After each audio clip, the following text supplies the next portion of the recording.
আসসালামু আলাইকুম প্রিয় দর্শক, আমি যে জায়গায় অবস্থান করছি এই জায়গাটা হলো গয়েরডাঙ্গা টু গয়রা বাজারের যে রাস্তা, সেই রাস্তাটা আমরা এখন ড্রোন ভিডিওর মাধ্যমে আপনাদের এই রাস্তাটা দেখানোর চেষ্টা করব। সঙ্গে থাকুন।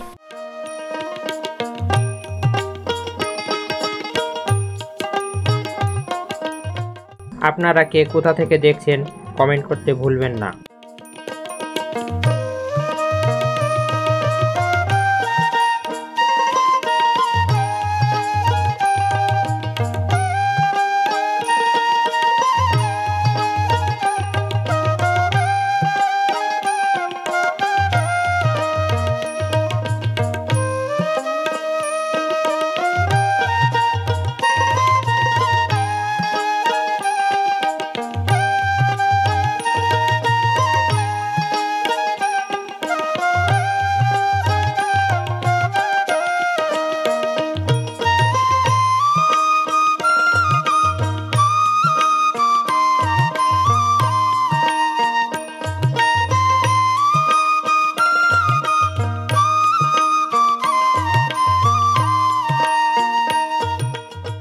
ভিডিওটি সম্পূর্ণ দেখার জন্য ধন্যবাদ।